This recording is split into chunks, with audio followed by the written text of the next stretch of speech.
Hello बच्चों, ये हमारा 10th क्लास का नेक्स्ट लेक्चर है। कल हमने पोटेंशियल के बारे में पढ़ा था। पोटेंशियल के बारे में काफ़ी चर्चा की, न्यूमेरिकल भी किए। तो पोटेंशियल के बारे में आगे फिर हम उसी लेक्चर को बढ़ा रहे हैं, उसी टॉपिक को आगे लीड कर रहे हैं। और आज हम पढ़ेंगे potential at A point. Potential at A point. Potential at A point. Potential at A point. Potential at A point क्या है? मान लेते हैं मैंने यहाँ पे कोई एक चार्ज लिया, यहाँ पे कोई एक चार्ज लिया, इस जगह पे ऐसे, ठीक है। और इस पॉइंट के ऊपर पोटेंशियल फाइंड आउट करना है। और कोई इन्फिनिटी पे कोई दूसरा एक चार्ज है, जहां से हमने क्यू नॉट टेस्ट चार्ज लिया, इसको उठा के हमने यहां तक लेके आना है, ठीक है। और हमने पढ़ा था जब एक coulomb charge, unit positive test charge को हम एक पॉइंट से एक दूसरे पॉइंट तक, यानी कि ए पॉइंट तक लेके आते हैं, तो उसमें जितना हम वर्क करते हैं, यानी कि पोटेंशियल की जो डेफिनेशन आपको बताई गई थी, पोटेंशियल की डेफिनेशन क्या कहती है? पोटेंशियल की डेफिनेशन कहती है the amount of work done, the amount of work done bringing a unit positive test charge from infinity to that point, infinity to that point। Unit positive charge को कितना लिया हमने? Unit positive charge infinity to that point लेके आने में उसको हम क्या बोलते हैं? पोटेंशियल। अब यहां का पोटेंशियल कितना होगा? यहां हम डिनोट करते हैं वी इन्फिनिटी, और यहां का पोटेंशियल कितना होगा? V A. वी ए यहां पे क्या है?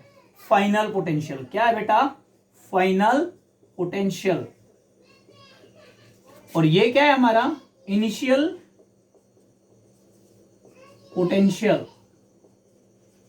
तो यहां से यहां तक लेके आने में क्या किया इसने?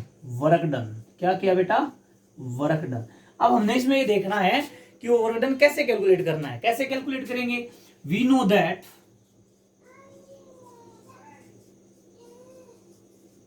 वी ए का मतलब यहां का potential, V A minus V infinity is equal to W infinity to A point divide by 1 coulomb, divide by 1 coulomb, divide by 1 coulomb. अब इन्फिनिटी पे टेस्ट चार्ज है, मैंने आपको पहले ही बताया था कि टेस्ट चार्ज जो है वो मैग्नीट्यूड वाइज बहुत ही छोटा है। अगर मैग्नीट्यूड वाइज बच्चों को बहुत ही छोटा है तो वो इलेक्ट्रिक फील्ड को क्रिएट नहीं करेगा, उसका पोटेंशियल क्या होगा? जीरो मान सकते हैं। तो यहां पे इसका पोटेंशियल कितना मान सकते हैं? जीरो। तो इन्फिनिटी पे पोटेंशियल क्या हो जाएगा? जीरो। लेकिन वहां पे काम किया मैंने, वर्क जीरो नहीं होगा। क्या जीरो?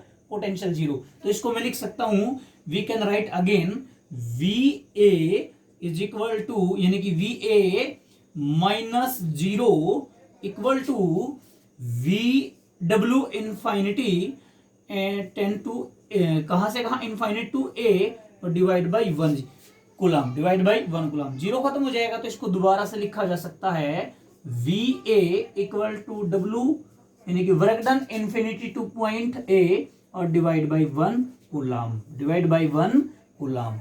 तो ये हो जाएगा आपका क्या बच्चा? कि पोटेंशियल एट ए पॉइंट। इसको आगे भी सोल्व किया जा सकता है। आगे कैसे सोल्व कर सकते हैं बच्चा? कि वर्क का फॉर्मूला रख के force into displacement, force into displacement, force into displacement. अब ये जो इन्फिनिटी से ए है, ये क्या बता रही है? ये इसकी लिमिट। क्या बता रही है बेटा? ये लिमिट। लिमिट मतलब हमने कहां से कहां तक काम किया? इन्फिनिटी से ए। इसमें हम कूलम फोर्स लगा के पोटेंशियल का फॉर्मूला डिटरमाइन कर सकते हैं। आगे वो बहुत सारी चीजों को डिटरमाइन किया जा सकता है। लेकिन according to 10th class, according to 10th class हम यहीं तक इसको पढ़ेंगे। 10th क्लास हम यहीं तक इसको पढ़ेंगे। ओके, अगर हम 10th क्लास में इसको यहीं तक पढ़ेंगे तो आगे हमारा नेक्स्ट चैप्टर, नेक्स्ट आर्टिकल आ जाता है बच्चों। कौन सा? नेक्स्ट आर्टिकल हमारा होगा इलेक्ट्रिक करंट। Electric current.